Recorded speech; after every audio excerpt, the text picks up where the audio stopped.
बजाज सागर परियोजना झालावाड़ में माही नदी पर यह परियोजना स्थित है। यह राजस्थान एवं गुजरात राज्य की सम्मिलित परियोजना है। इसमें दोनों राज्यों में सिंचाई,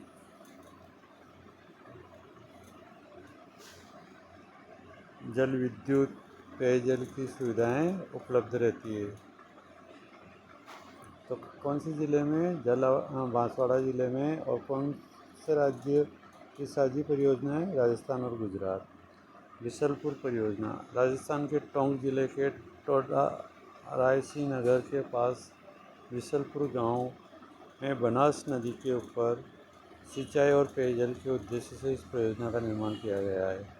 इस परियोजना से राज्य के जयपुर, अजमेर, टोंक सहित अन्य क्षेत्रों को पेयजल की आपूर्ति की जाती है। तो बिसलपुर परियोजना से कौन कौन से ज़िलों को पेयजल की आपूर्ति होती है?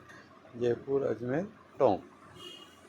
कहाँ पर है बिसलपुर परियोजना? टोंक जिले के टोडारा श्रीनगर के पास बिसलपुर गांव में सिंचाई और पेयजल के उद्देश्य से इसका निर्माण किया गया। सरदार सरोवर परियोजना यह गुजरात, मध्य प्रदेश और महाराष्ट्र, राजस्थान राज्यों की संयुक्त परियोजना का निर्माण गुजरात में कौन सी नदी पर किया गया है? नर्मदा नदी पर।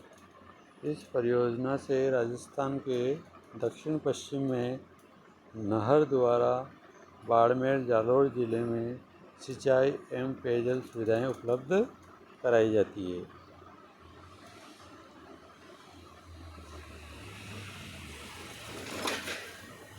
इसके अतिरिक्त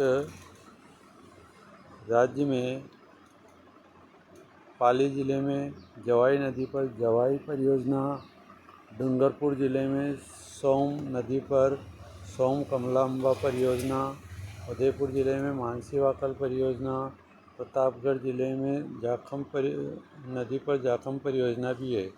जल संरक्षण के आधुनिक तरीकों में बांध बनाना सबसे प्रमुख है।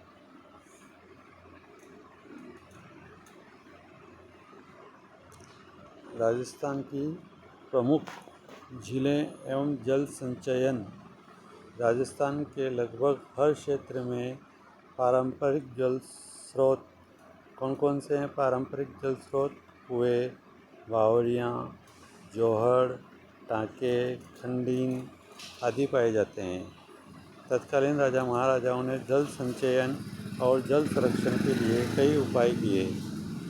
इसके उदाहरण वर्तमान में कई जिलों में अपने को देखे जा सकते हैं।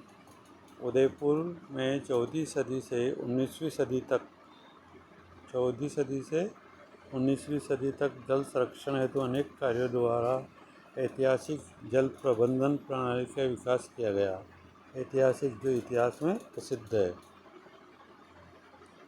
यहाँ के राणाओं ने पिछोला, उदय सागर, फतेह सागर, गोवर्धन सागर, रंग सागर, स्वरूप सागर, जना सागर आदि जिलों का समय समय पर निर्माण करवाया एवं नहरें बनाकर इनको आपस में क्या किया? जोड़ दिया।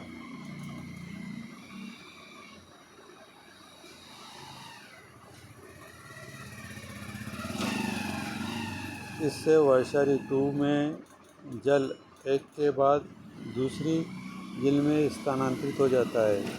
इन सभी जिलों के कारण उदयपुर को जिलों की नगरी कहा जाता है। जयसमंद झील का निर्माण मेवाड़ के महाराणा जयसिंह ने 1687 से 1691 ईस्वी के मध्य गोमती नदी पर करवाया। तो तिथि याद रखना 87 से 91। यह विश्व की मीठे पानी की सबसे बड़ी मानव निर्मित झील है। अजमेर में स्थित पुष्कर एवं धार्मिक महत्व की प्राकृतिक झीलें हैं। थाना सागर भी अजमेर की एक प्रसिद्ध झील है। सिरोही में माउंट आबू में स्थित निक्की झील प्राकृतिक झील है जो सर्वाधिक ऊंचाई पर स्थित है। राजसमंद जिले में राजसमंद झील भी प्रसिद्ध है। इसके उत्तरी भाग को नौचौकी कहा जाता है। इसके अतिरिक्त जोधपुर में बालसमंद, कायलाना, उम्मेद सागर और जैसलमेर में गरीसर, डूंगरपुर में गेप सागर, बीकानेर में कोलायत, अलवर में सिलीसेट आदि कई अन्य जिले भी राज्य में महत्वपूर्ण जल संसाधन हैं। राज्य में मीठे पानी की झीलों के अतिरिक्त जयपुर, अजमेर, नागौर के मध्य सांभर झील, बाड़मेर में पंचपदरा, नागौर में डिडवाना, बीकानेर में लूणकरणसर, जैसलमेर में पोखरण और जोधपुर में फलोदी आदि खारे पानी की झीलें हैं। ये उदयपुर का जिलों का स्ट्रक्चर, जिनको नहरों के माध्यम से एक दूसरे को जोड़ा गया, इसलिए उदयपुर को जिलों की नगरी कहा जाता है। और यही कारण है कि उदयपुर में कितनी ही वर्षा हो जाओ बाढ़ की संभावना नहीं रहती है। जल संरक्षण। जल संरक्षण हमारा प्रथम दायित्व है। जल संरक्षण के लिए प्रत्येक नागरिक को प्रशासन का सहयोग करना चाहिए। इसके लिए आवश्यक है कि हमें जलाशयों में घरेलू और औद्योगिक अपशिष्ट यानी कि गंदे पदार्थ नहीं डालने चाहिए।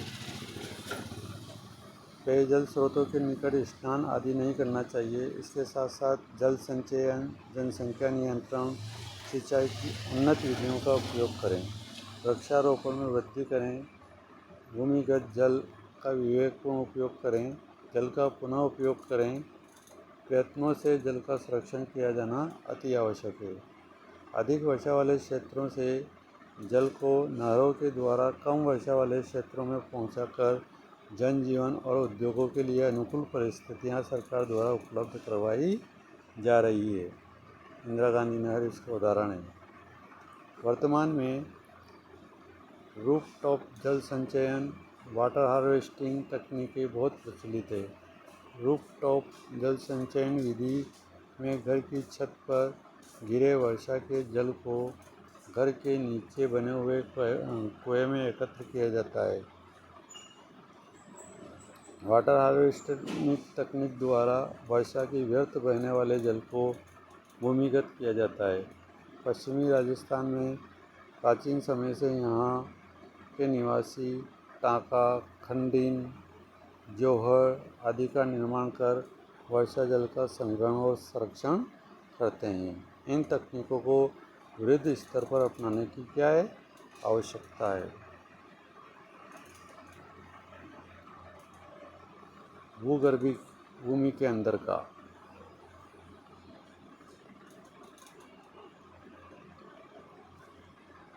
भूगर्भिक भूमि के अंदर का अप्रवाह नदी जल का बहना या प्रवाह। टाँका पश्चिमी राजस्थान में जल संरक्षण हेतु घर में बनाई गई कुएंनुमा संरचना। खंडिन पश्चिमी राजस्थान में कृषि के लिए जल संरक्षण हेतु बनाई गई संरचना। जोहड़ वर्षा जल रोककर भूमिगत जल स्तर को बढ़ाने हेतु बनाई गई संरचना। संरक्षण सुरक्षित रखना, रखरखाव। निम्न प्रश्नों के सही उत्तर के विकल्प को कोष्ठक में लिखिए। बनास किस नदी की सहायक नदी है? बनास चंबल की सहायक नदी है। माही बजाज सागर परियोजना कहाँ विकसित की गई है? बांसवाड़ा में। चंबल की प्रमुख सहायक नदियाँ के नाम लिखिए। कालीसिंध, पार्वती, बनास, बेड़च। ये कालीसिंध की सहायक नदियाँ। राजस्थान की प्रमुख नदी घाटी परियोजनाओं के नाम लिखो। माही नदी घाटी परियोजना, जाखम परियोजना, मानसी वाकल परियोजना, नर्मदा परियोजना, गांधी सागर परियोजना इत्यादि। इसी के साथ ये पाठ समाप्त हुआ। Thank you.